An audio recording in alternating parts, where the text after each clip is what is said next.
Hey there, gamers. Welcome back to our channel.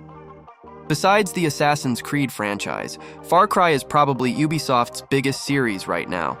Today, we're diving headfirst into the world of Far Cry and the upcoming Far Cry 7. Buckle up, because we've got some exciting and, well, kind of worrisome stuff to talk about.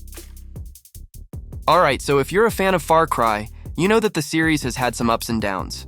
I mean, we all fell in love with Far Cry 3, right? It set the bar high with its gripping story, massive open world, and killer mechanics.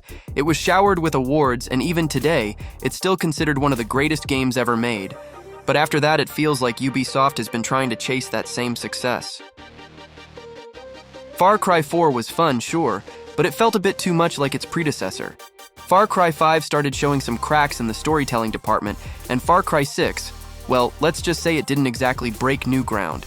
Even Far Cry Primal and Far Cry New Dawn, with their unique settings, didn't quite reinvent the franchise.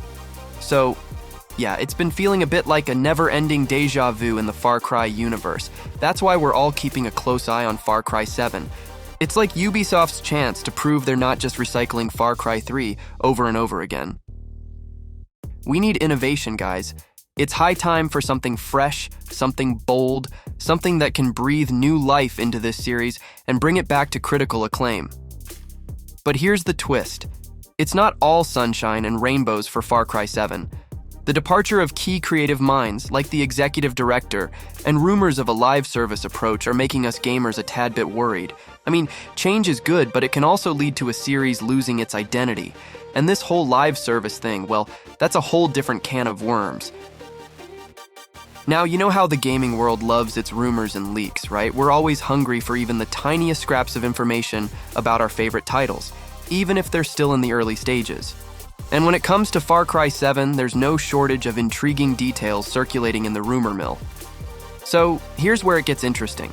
If some of the latest info is to be believed, Far Cry 7 might be a fusion of the best elements from Far Cry 3 and Far Cry 5. Now, Far Cry 3 is often hailed as the kingpin of the series, and Ubisoft's been trying to recapture that magic ever since. But Far Cry 5, while not quite the superstar, managed to strike a balance by mixing the old formula with some fresh twists. So, combining these two could be a recipe for success. Speaking of fresh twists, the return of Drew Holmes, the mastermind behind Far Cry 5's narrative, has us intrigued. If he's back in the driver's seat, you can bet there'll be elements of his previous genius making a comeback in Far Cry 7. Now, about the setting. We're hearing it might be a fictional tropical island called Kimsan, located in the Yellow Sea near Korea. Sounds a lot like Far Cry 3's Rook Island, right? And the baddies this time are rumored to be a cult called the Sons of Truth, which bears a striking resemblance to the creepy cult from Far Cry 5. Cults and exotic islands are classic Far Cry ingredients, and if they're expanded and updated, they could make for a killer foundation for the next game. The gaming world has high hopes for Far Cry 7. After Far Cry 6, many are looking at this game to see if it can restore the glory of the franchise. If it turns out to be a repeat of its predecessor, well, things might get a bit tricky for the series. On the other hand, if it innovates, it could be the breath of fresh air that Far Cry desperately needs. So there you have it, folks. Far Cry 7 is on the horizon, and it's got the potential to be a blend of the best Far Cry has to offer. But it's got its work cut out for it with all the changes and challenges on the horizon. We'll be keeping a close eye on any new leaks and info, so make sure you subscribe to stay in the loop. Will Far Cry 7 be the shot in the arm this franchise needs, or will it fall flat?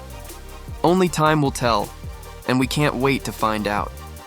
Thanks for tuning in, and we'll catch you in the next one.